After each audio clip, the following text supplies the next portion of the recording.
कभी कभी रति अपने आप को मन ही मन दिखा धिक्कारती। काश उसने रानी को अपने पास वापस नहीं रखा होता और वापस ससुराल भेज दिया होता, तो वह चेतन के पास होती तो चेतन उसके यहाँ आता ही नहीं और एक्सीडेंट भी नहीं होता। उन्होंने तो अपनी बेटी का भला सोचा था, लेकिन उसके इस निर्णय को भगवान ने क्या सोचकर बेटी की किस्मत के विपरीत उसको बर्बाद कर दिया।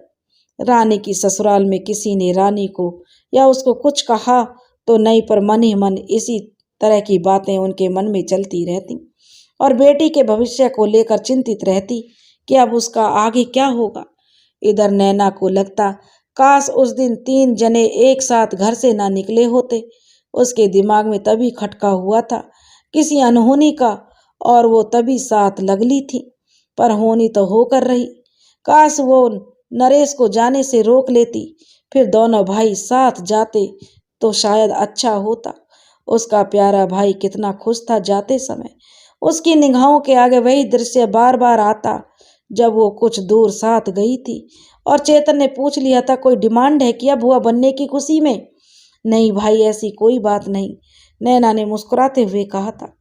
चिंता मत करो, जो मांगोगी वही दूंगा, तेरा हक है। आखिर इकलौती बहन है मेरी। डबल डबल खुशी जो एक साथ आई है घर में। कितना खुश था मेरा भाई उस दिन। किसकी नजर लग गई हंसते खेलते घर को। उस दिन याद करके नैना आंसू बहाती। 1.25 महीना हो चुका था। नैना अपनी ससुराल चली गई। नंदू जी, रामदास और रति ने यह तय किया कि रानी को अभी अपनी माँ और परिवार के सहारे की जरूरत है। यहाँ तो वह इस हालत में अकेली नहीं रह पाएगी। आप अपने साथ इसे ले जाएं, फिर उसके बाद सोचा जाएगा कि क्या किया जाए। आंसू भरी आंखों से नंदू जी ने कहा, जवान बेटे को खोकर एक बाप किस स्थिति से गुजरता है रामदास और रति भी समझ रहे थे। बाला और बच्चे के साथ उसका मन लगा रहेगा और धीरे धीरे उसके दिल का घाव भर जाएगा। रानी माँ बाप के साथ मायके आ गई। धीरे धीरे दिन गुजरते जा रहे थे। बाला, रति, रीना, भाई सभी घर वाले रानी का पूरा ख्याल रखते और कोशिश करते वह खुश रहे। उसको अपने होने वाले बच्चे का वास्ता दे देकर खिलाते पिलाते रहते। बाला अक्सर अपने बेटे को उसकी गोद में काम करने के लिए बहाने डाल देती ताकि रानी उसमें बिजी रहे। माँ रात को अपने पास सुलाती और समझाती रहती। रानी की आंखों से रोना बंद कर दिया था, लेकिन उसका दिल चेतन की याद में रोता रहता। अभी भी उसे ऐसा लगता जैसे किसी दिन चेतन आएगा और उसको अपने होने वाले बच्चे के बारे में बताएगी।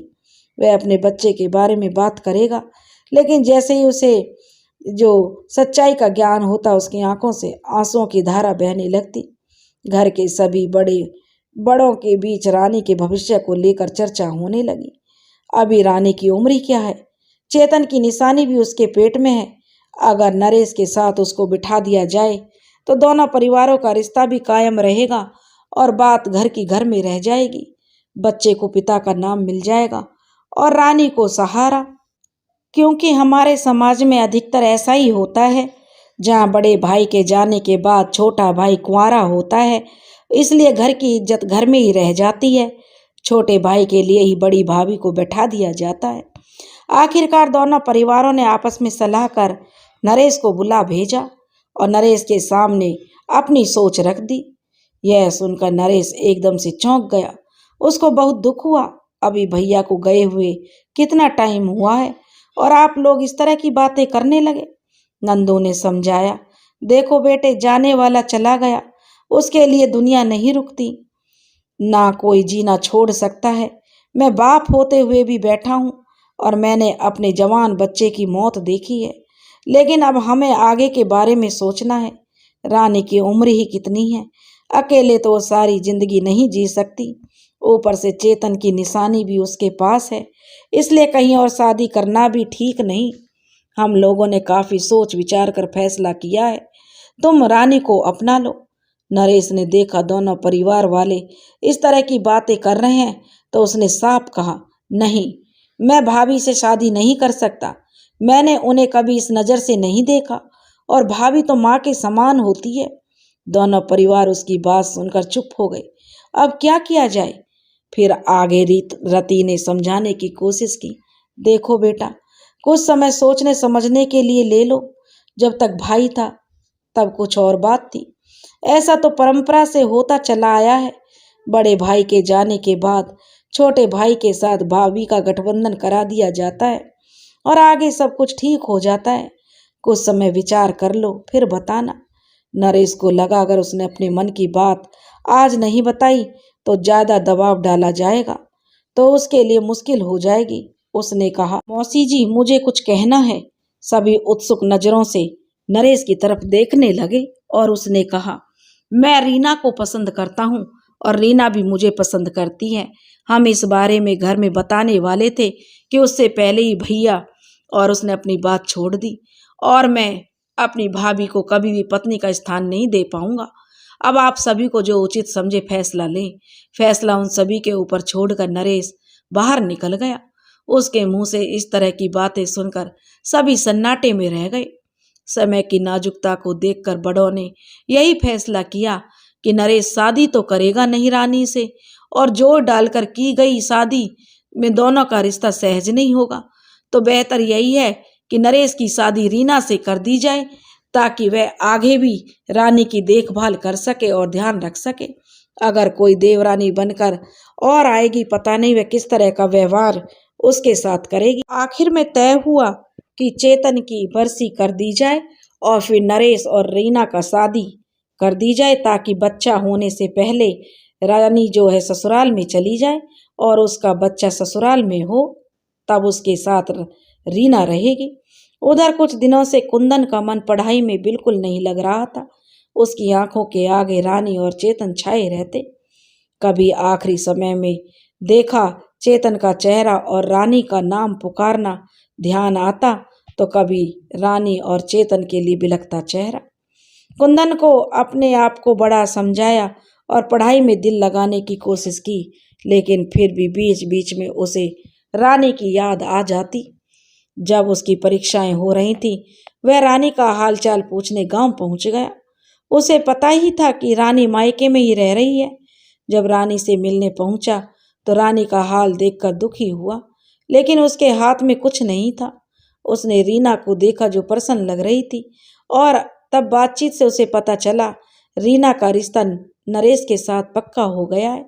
पहले रानी के लिए बात हुई और नरेश ने मना कर दिया। सुंदर को यह सुनकर कुंदन को कुछ अनमना सा महसूस हुआ, लेकिन रीना के चेहरे से की जो चमक देखकर वह समझ गया रीना इस रिश्ते से खुश है। उसने अपने मन को धिक्कारा कि वह क्यों इस तरह की बातें सोचता है। दरवाजे पर उसकी माँ रति खड़ी थी। जब उसने कुंदन को देखा तो वह उसे अंदर ले गई और उससे कहा, बेटा रानी की तबीयत बहुत खराब रहती है, वह उसको जरा समझाना।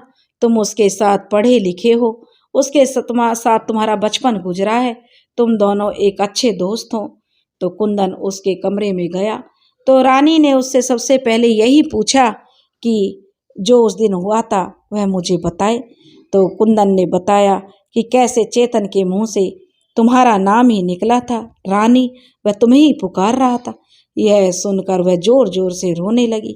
आज भी वह यही सोच रही थी कि चेतन उसे कितना प्रेम करते थे, जो आखिरी वक्त में भी मुझे ही पुकार रहे थे। वह चेतन को याद कर कर जोर जोर से रोने लगी। आज उसका मन कुंदन की बातें सुनकर हल्का हो गया था। इधर चेतन की बरसी हुई और इधर रानी के 8 माह पूरे हुए।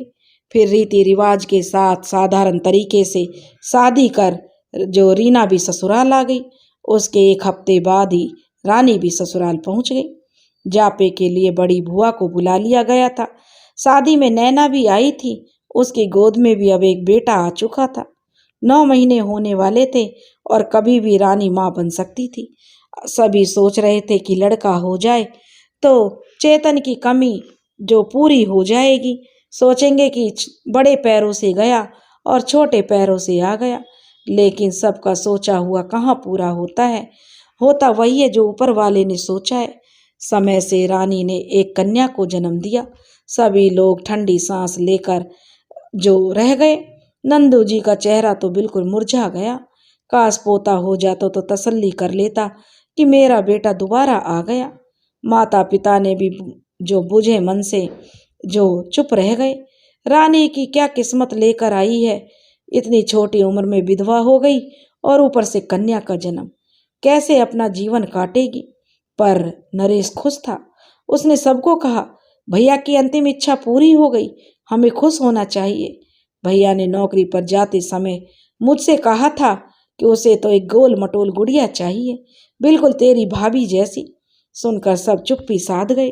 बूढ़ी बुआ के कहने पर कि इसकी शक्ल तो बिल्कुल चेतन जैसी है, जब वो हुआ था तो बिल्कुल ऐसा ही था। तो नंदू ने उसे अपनी गोद में ले लिया और चेहरा देखकर फबक फबक कर रो पड़े। चेतन की चांदनी आई है, उसके मुंह से निकला। अब सब ने इसी में संतोष मान लिया कि ईश्वर की जो मर्जी है, भला उसके आगे किसकी चली है। जो ईश्वर चाहे वही होता है। अब चांदनी के सहारे रानी का जीवन आगे बढ़ने लगा। चेतन की छवि उसे में निहारते हुए रानी समय की धारा में आगे बढ़ी जा रही थी। ना तो उसका घर की किसी चीज में कोई मतलब था और ना ही समाज की और व्यवहारिकता से।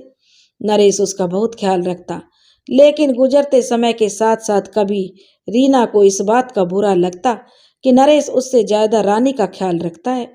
औरत जब औरत होती है तब वह सिर्फ औरत ही होती है और अपने ही बारे में सोचती है, और जब वो रिश्ते में बंधी होती है तो वह रिश्ते को निभाती है, रिश्तों में ही खप जाती है, उसमें ही जीती है और उसमें ही मरती है। यहाँ यही हो रहा था।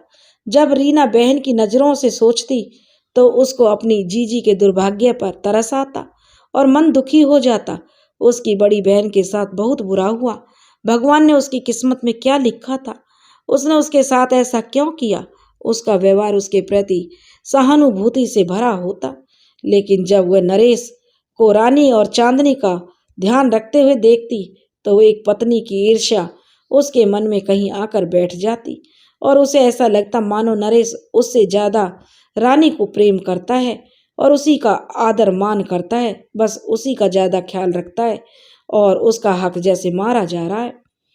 नरेश कभी कभी उसे प्यार से समझाता, तब कुछ समय के लिए उसके में जो बहन वाला प्यार जग जाता।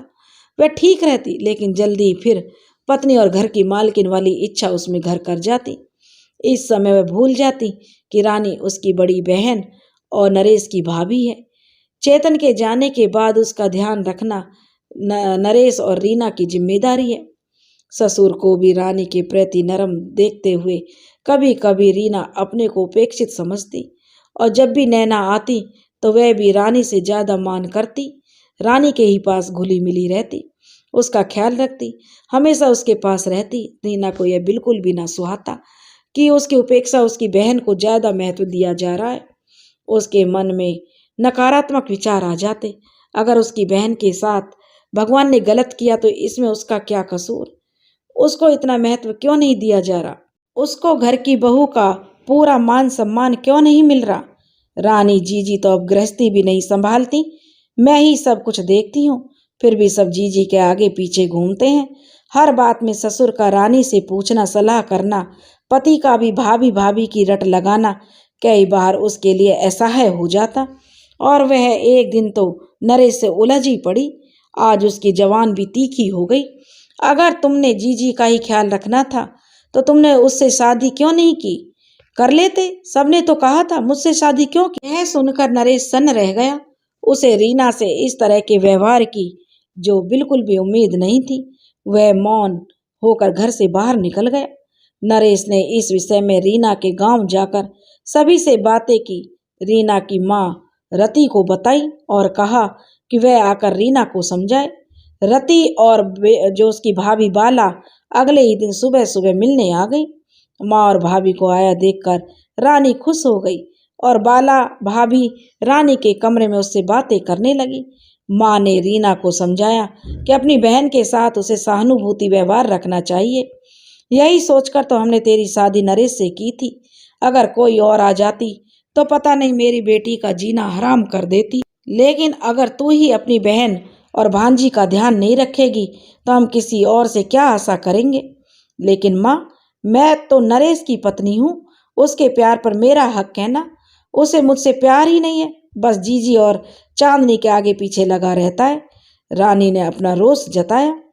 अगर तुमसे प्यार ना होता तो रानी से शादी क्यों मना करता। उसने सभी की बात ना मानकर तुम्हें महत्व दिया, ये तो तुम जानती हो। पर चेतन के न रहने से वो बस अपनी जिम्मेदारी निभा रहा है। तुझे तो खुश होना चाहिए कि ऐसा पति मिला जो तुझसे प्यार करता था और तेरा ही हाथ थामा, साथ ही तेरी बहन का भी ध्यान रखता है। अभी चांदनी इकलौती बच्ची है, घर में तो सबका ध्यान उस पर है। कल को तेरे बच्चे होंगे तो क्या उनको सब प्यार नहीं करेंगे। माँ के समझाने पर रीना थोड़ी लज्जित हुई और उसने माँ से वादा किया कि वह आगे से ध्यान रखेगी, लेकिन नरेश को भी वह उसकी इच्छाओं का ख्याल रखना चाहिए। कहने को तो रीना ने माँ से कह दिया, लेकिन अंदर ही अंदर रीना को यह बात बहुत बुरी लगी कि नरेश ने उसकी शिकायत उसकी माँ से की और वह कभी कभी नरेश से झगड़ जाती। इसी तरह दिन बीत रहे थे। चांदनी 3 साल की हो गई थी। जब से रानी को उसके गर्भवती होने का पता लगा, बड़ी बहन का प्यार उमड़ आया। उसने अपने को संभाला। उसने रीना का सब तरह से ध्यान रखना शुरू कर दिया था और अब गृहस्थी का सारा काम फिर से संभालने लगी थी। रीना क्या खाएगी, क्या चाहिए, वह हर बात का ध्यान रखने लगी। वह बहुत कम बोलती थी। रानी का काम संभालते ही और अपना ध्यान रखते देख रीना का पारा कुछ उतरा। वह अपना ज्यादातर आराम करती और कुछ ना कुछ खाती रहती। जो मन होता रानी को ऑर्डर देती रहती। अब उसके मन को शगुन था कि रानी काम भी कर रही है और हुक्म भी उसका चल रहा है। समय पूरा हुआ तो रीना ने एक बेटे को जन्म दिया।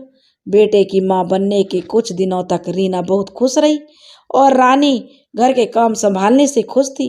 उसको काम से आज़ादी मिली, वह आराम से रह रही थी। लेकिन कुछ समय बाद रानी का घर का सभी काम अपने हाथों में लेना उसे अखरने लगा, क्योंकि अब कोई काम होता तो नरेश और नंदू जी रानी को आकर कहते।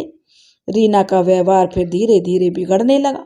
उसके अंदर अब और अहंकार आ गया। उसका पति कमाता है और वह भी एक बेटे की माँ है और आगे चलकर इस वंश को आगे बढ़ाएगा और इस घर में अब उसी का शासन चलना चाहिए। रीना को माँ बने 6 महीने हो गए थे, लेकिन अभी तक उसने घर के काम करने आरंभ नहीं किए थे। वो बस अपने बच्चे में मगन रहती। मर्जी के खिलाफ कुछ भी बनता या काम होता उसी पर हंगामा कर देती। अब वह बात बात पर रानी और नरेश से भी झगड़ने लगी थी। रानी छोटी बहन समझकर टाल दिया करती, चुप लगा जाती और अकेले कमरे में बैठ चेतन को याद करती और अपने जो रोने लगती। किसी को अपना दुख नहीं दिखाती थी, फिर चुपचाप काम में लग जाती। नंदू जी सब कुछ देख रहे थे, पर क्या करे समझ नहीं आता। अब रीना इतनी उद्दंड हो गई थी कि नंदू की बैठक तक आवाज पहुंचने लगी थी। बाहर बैठक में उसकी आवाज सुन नंदू रीना के व्यवहार से असंतुष्ट हो गए थे।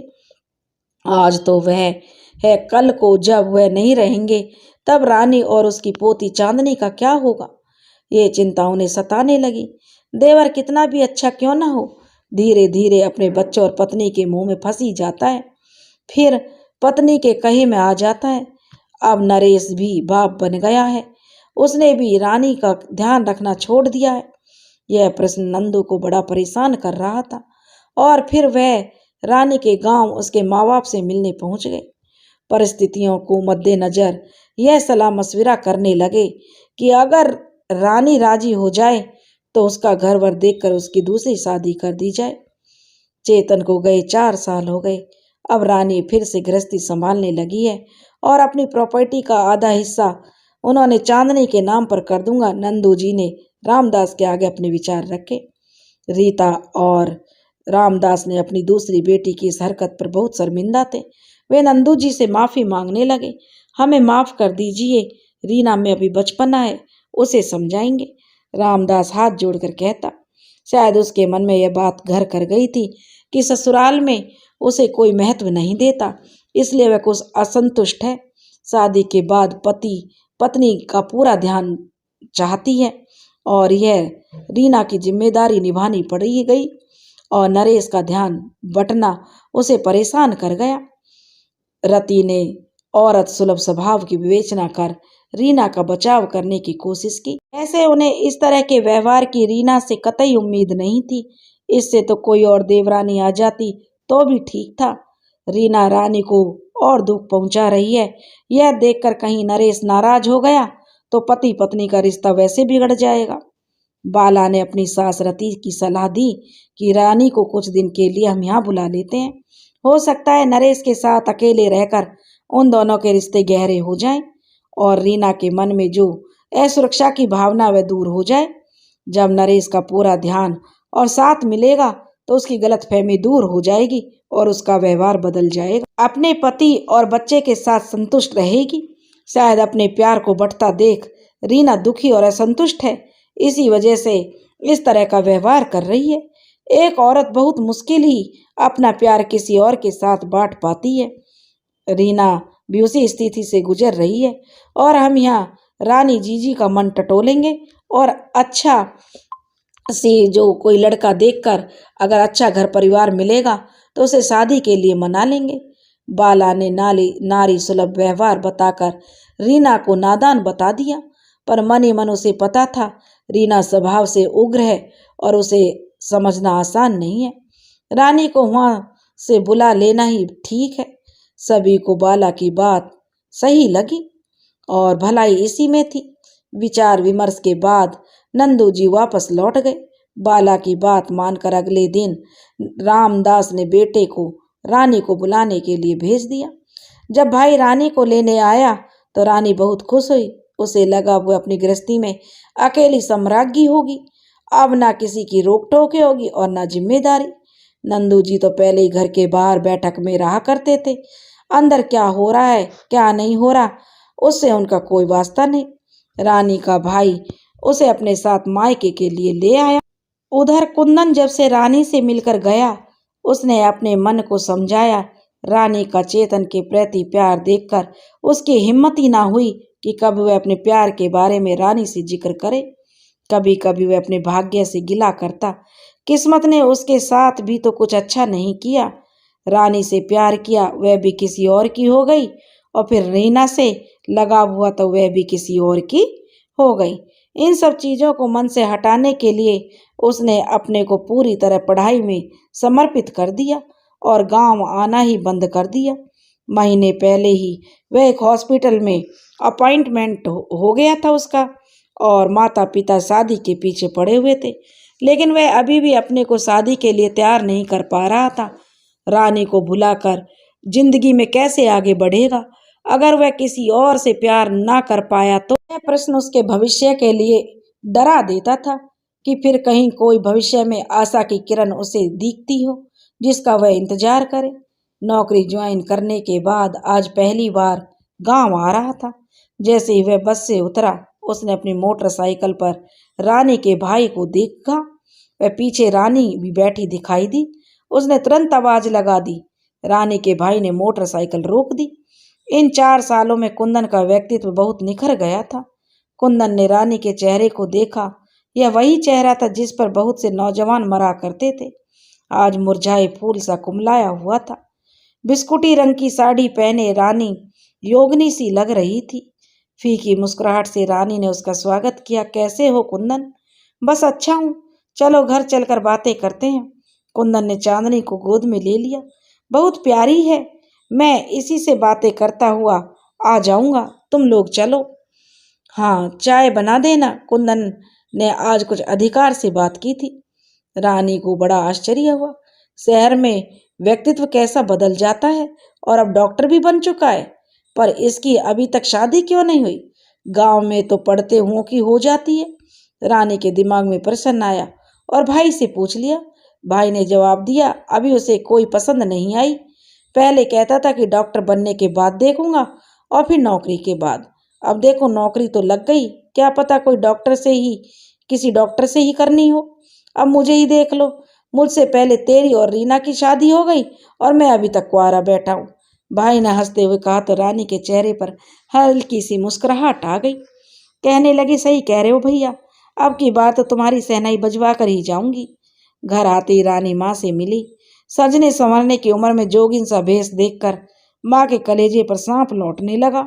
रानी की दूसरी शादी करनी ही होगी, वरना इतना लंबा जीवन कैसे काटेगी। सोचते हुए वो रीना नरेश का हाल पूछने लगी। हालांकि उन्हें सब पता था, पर रानी को ना पता लगे यही बात उनके मन में थी। रानी की आवाज सुन बाला भाभी भी कमरे से बाहर आ गई।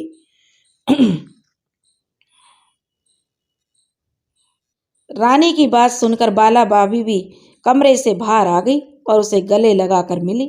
चांदनी कहाँ है बुआ, कहता हुआ रजनी रानी का भतीजा भी जो बुआ से लिपट गया। हाँ, मैं यही पूछने आई थी, माँ बोली। अरे वह अभी आ रही है बेटे, कुंदन मिल गया था, आते हुए उसने गोदी में ले लिया, रानी ने बताया। हाँ भाभी, आप चाय चढ़ा दो, चाय पीकर जाएगा। बाला कुछ सोचते हुए रसोई घर में चली गई। उधर कुंदन चांदनी से बात करता हुआ आ रहा था। तुम तो बिल्कुल गुड़िया हो, क्या नाम है तुम्हारा? चांदनी तुतलाते हुए जवान में उसने बताया था। और मम्मी का? रानी। पापा का? तो कुंदन अपनी रो में पूछ बैठा। तुरंत ही अपनी गलती का एहसास हुआ। रजनी की रानी की बेटी कितनी प्यारी है, नाम भी चेतन और रानी से मिलाकर रखा है। तुम्हारा नाम किसने रखा चांदनी? इसी तरह बच्ची से बात करते करते कुंदन घर पहुंच गया। बातों बातों में उसे समझ आ गया रीना का व्यवहार रानी से अच्छा नहीं है। तभी रानी चेतन के जाने के 4 साल बाद ही संभली है। बुझी बुझी सी रहती है, अभी तक संभली नहीं है। कुंदन को रीना पर क्रोध आया और लगा अगर नरेश उससे शादी नहीं करता तो शायद रानी आज ज्यादा सुखी होती। खैर, उसने ठंडी सांस ली। काश रानी उसकी जीवन संगनी होती, तब उसके साथ कोई दुर्घटना ही न घटती और अब दोनों ही सुखी जीवन जी रहे होते। चांदनी गोदी से उतरकर अंदर भाग गई और कुंदन रानी के भाई के साथ बाहर बैठक में बैठ गया। इतनी देर में बेला चाय लेकर आ गई। लो कुंदन भैया, तुम्हारी चाय तैयार है। आपने बनाई है भाभी? कुंदन पूछ बैठा। हाँ, तो तुमने किसके हाथ की पीनी थी? बाला ने गौर करके उसका चेहरा देखते हुए कहा। पर मैं तो रानी से कहा था, बहुत दिन हो गए उसके हाथ की चाय पिए। जब से ससुराल गई है उसके हाथ की चाय नसीब नहीं हुई। उसने मन की बात बताते हुए सहजता से कह दिया। तो दोबारा बनवाए देती हूँ, बाला भाभी ने हंसते हुए कहा। अरे नहीं नहीं, आपके हाथ की भी पी लेते हैं, वरना आप नाराज हो जाएंगी, मुश्किल हो जाएगी। हो सकता है ज्यादा स्वाद हो। कहते हुए उसने हंसते हुए कुंदन ने कहा। इतने में जो रति भी बैठक में आ गई और उसका हालचाल पूछने लगी। बाला अंदर चली गई। घर की राजी खुशी पूछ रति ने पूछ लिया। बेटा शादी नहीं कर रहे? बस चाची, अभी कोई लड़की जमी नहीं, उसने टालते हुए कहा। मुझे बताओ कैसी लड़की चाहिए तुम्हें? हो सकता है मेरी नज़र में कोई नाते रिश्तेदारी में हो। रति ने पूछ लिया। मेरी नज़र में तो एक ही लड़की है चाची, जो सर्वगुण संपन्न है। वैसी कोई हो तो बताओ। रति ने उत्सुकता से पूछा। कौन? रानी जैसी, सूरत और सीरत दोनों में खूबसूरत। रति का तो चेहरा ही बुझ गया। बेटे, क्या सूरत और क्या सीरत, जब किस्मत ही अच्छी ना हो। भगवान किस्मत अच्छी दे, चाहे सकल सूरत से अच्छी ना दे। ठंडी सांस लेते हुए रति ने कहा।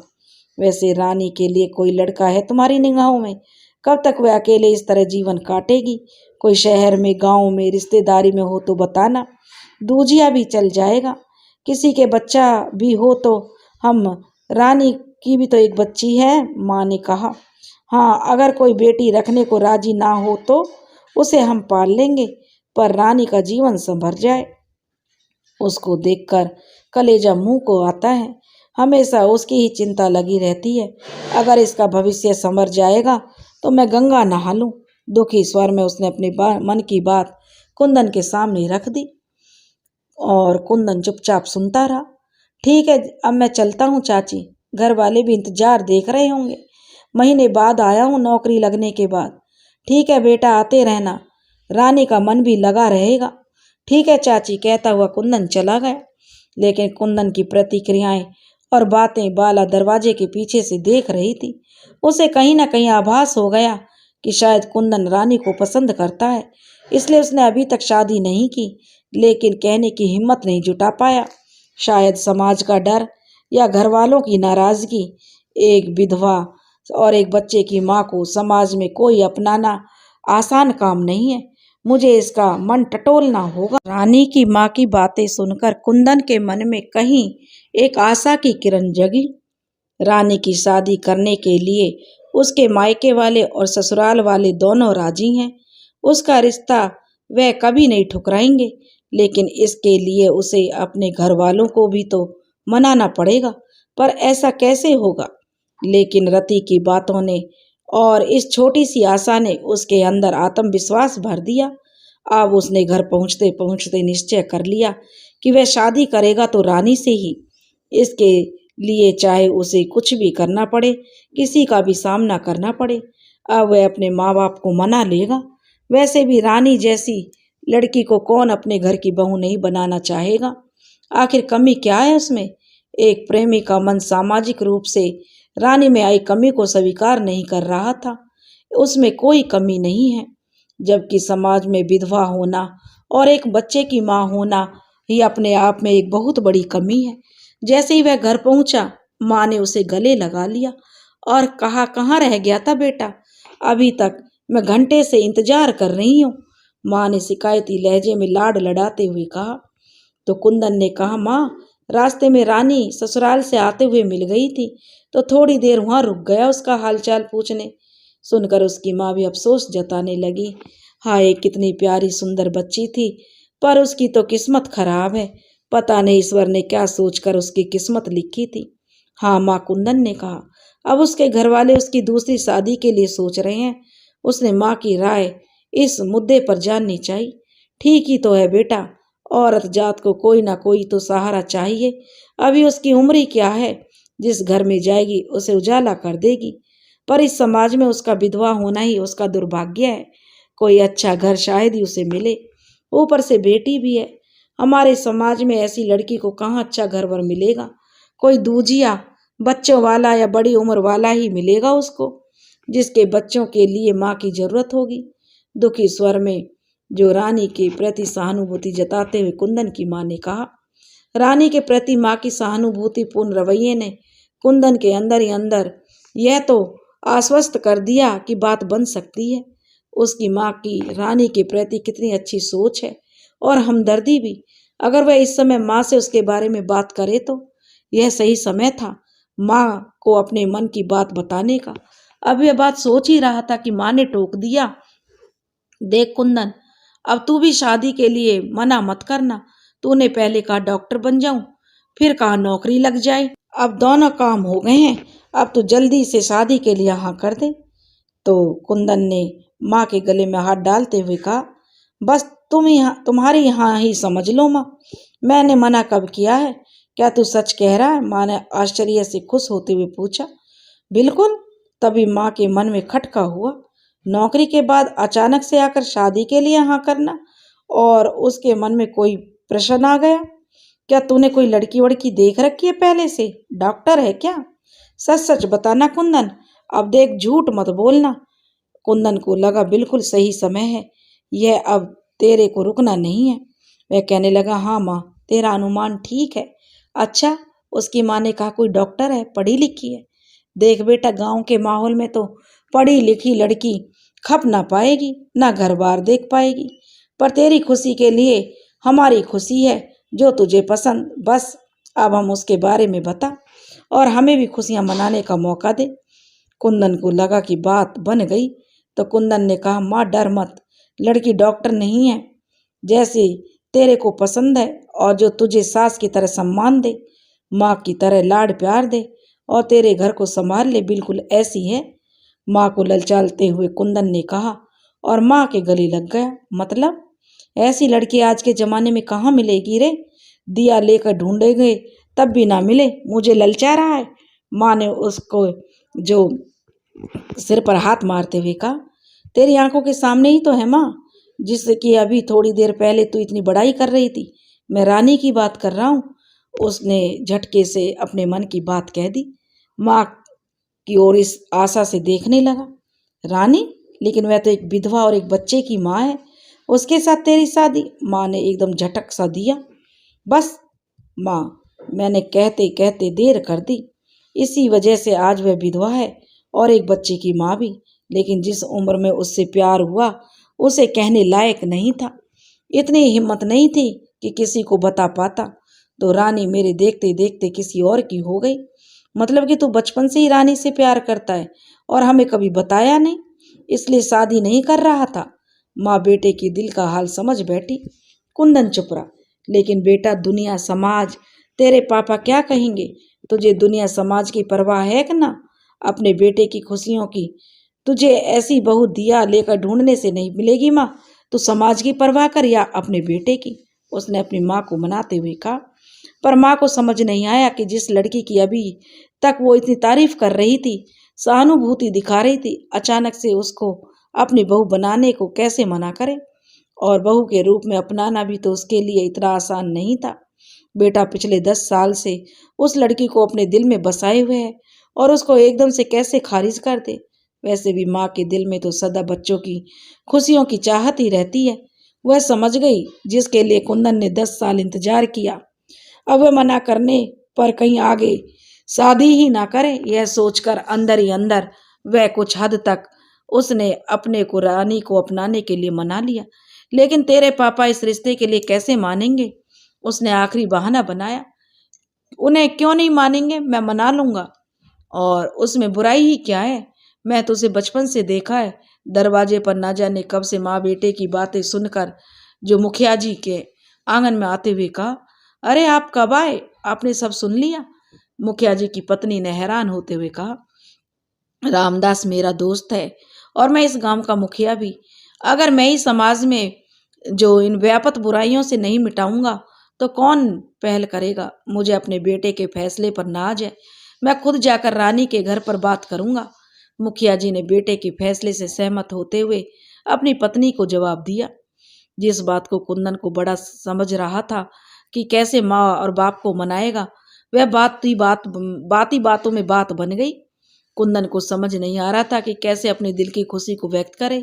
झट से उसने अपने पापा के पैर छू लिए और उनके गले लग गया। आप दुनिया के सबसे अच्छे पापा और माँ हो, तुम्हारा तो कोई मुकाबला ही नहीं माँ। माँ के गले से लगते हुए उसने कहा। मुखिया जी का चेहरा गर्व से दमक रहा था। आज उनके बेटे ने जो फैसला लिया था वह गांव समाज के लिए एक मिसाल थी, चाहे कारण अपनाने का जो भी हो। शुभ कार्य में देरी क्या? शाम को जाकर नीमा जी रामदास से मिले मुखिया जी, और मुखिया जी ने कुंदन के दिल की बात बताई तो कुंदन का दिल तो जो बल्लियां उछल रहा था। वह तो बहुत खुश था कि उसके माँ बाप कितने आसानी से मान गए।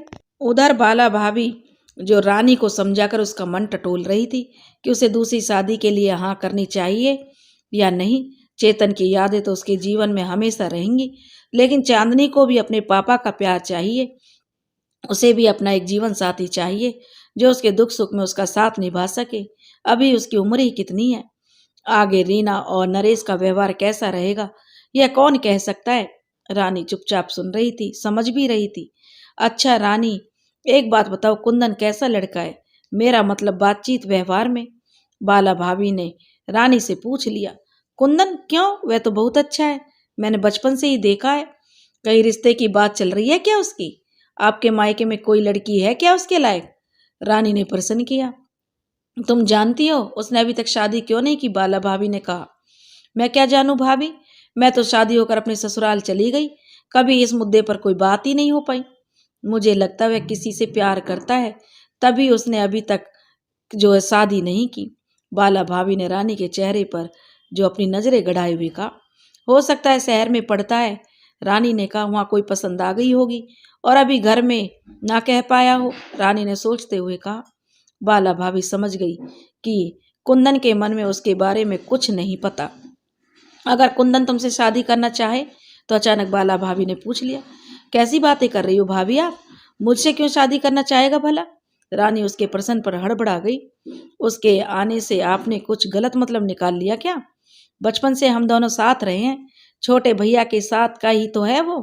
दोनों साथ साथ पढ़ते लिखते थे और मैं भी स्कूल जाती थी, घर आता जाता था। थोड़ा सा अपनापन हो गया। शुरू में ही भैया से ज्यादा मेरा ध्यान रखता था स्कूल में भी। बाला भाभी ने बात संभाली।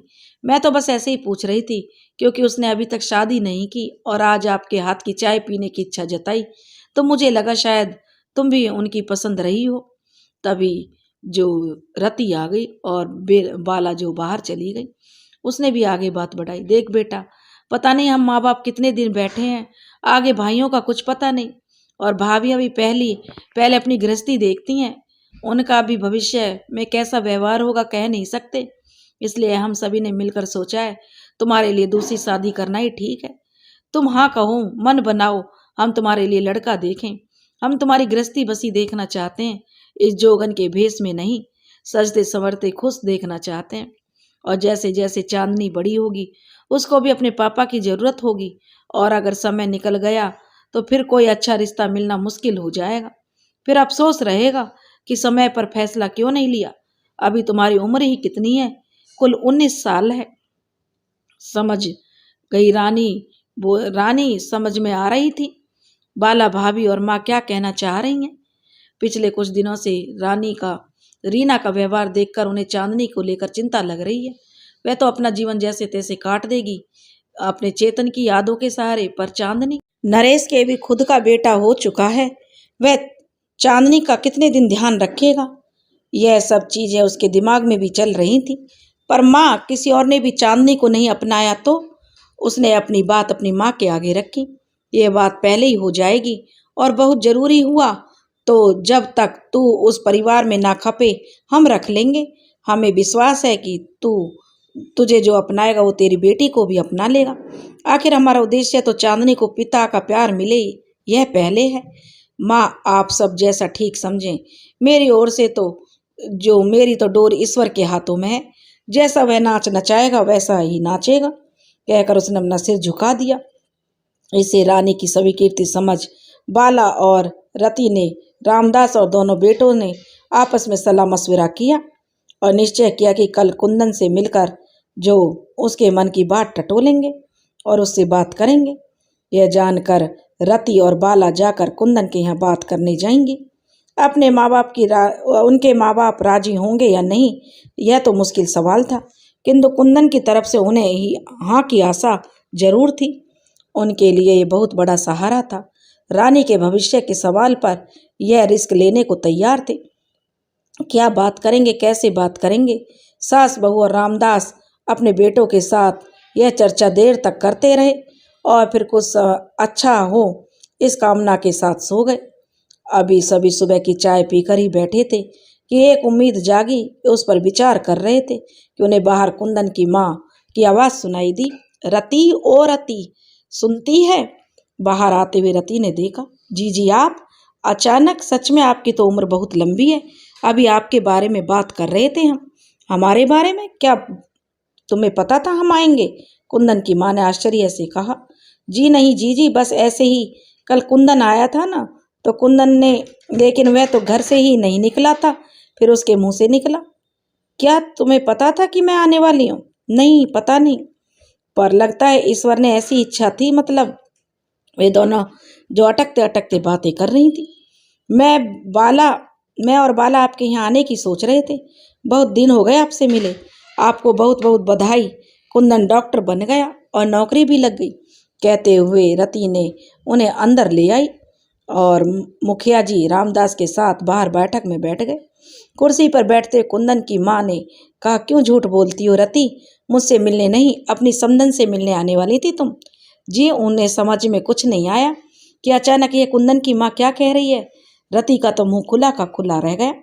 उन्हें ऐसी स्थिति में देखकर कुंदन की माँ बोली, अब मेरी बहू कहाँ है, कोई बताएगा? उनकी बात सुनकर बाला समझ गई कि घर जाकर कुंदन ने अपने रिश्ते की बात कर ली, जिसका सुखद नतीजा सामने आया। वह कुंदन की माँ के पैरों पर झुक गई और आशीर्वाद लेकर रानी को बुलाने अंदर चली गई। और फिर घर में खुशियों की महक भर गई। चारों तरफ जैसे उत्साह उमंग का वातावरण छा गया।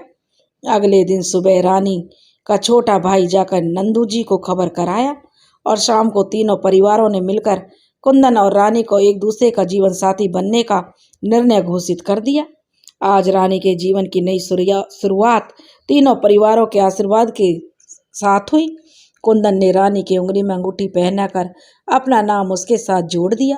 रानी ने मुस्कुराते हुए सिर झुकाकर उसे अपनाने की मौन स्वीकृति दे दी।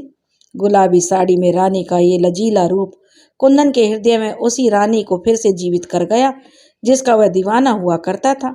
आज आखिर उसके सच्चे प्यार की जीत हो गई। मन ही मन वह ईश्वर का धन्यवाद कर रहा था। चांदनी अपने पापा की गोदी में बैठकर, आप मेरे पापा हैं, पहले आप कहाँ थे, शिकायत करते हुए बातें कर रही थी। सबसे ज्यादा खुश वही थी, उसे अपने पापा जो मिल गए। तुम्हारी मम्मी से लड़ाई हो गई थी, वो छोड़कर चली गई थी, कुंदन ने रानी की ओर देखते हुए कहा। अच्छा, ऐसे कहते हुए रानी की ओर देखा। फिर वह दोस्ती कैसे हुई? तुमने ही तो कराई है। जब तुम मेरी गोदी में आई, तुम्हारी मम्मी मान गई। अच्छा, फिर तभी मम्मी ने आपका नाम गलत बता दिया ना? वह कुछ सोचते हुए चांदनी बोली। आपका नाम तो कुंदन है ना? और पर मम्मी ने तो तुम्हारे मेरे पापा का नाम गलत नाम बता दिया। वह तो चेतन बता रही थी कि मेरे पापा चेतन है जो भगवान के पास चले गए, और मुझे तुम्हारे पापा बनने को कहा है। अच्छा, सच? तो तुम मेरे पापा हो? बिल्कुल सच, कुंदन ने उसके माथे को चूमते हुए कहा। बाप बेटी के इस वार्तालाप को देखकर जो रानी के चेहरे पर एक संतोषमयी मुस्कान खिल उठी। दोस्तों, एक विधवा औरत का जीवन सुधर गया और एक बेटी को एक पिता मिल गया। अगर आपको हमारी कहानी पसंद आई हो तो प्लीज़ हमारे चैनल को लाइक करें, सब्सक्राइब करें और शेयर करें। राधे राधे।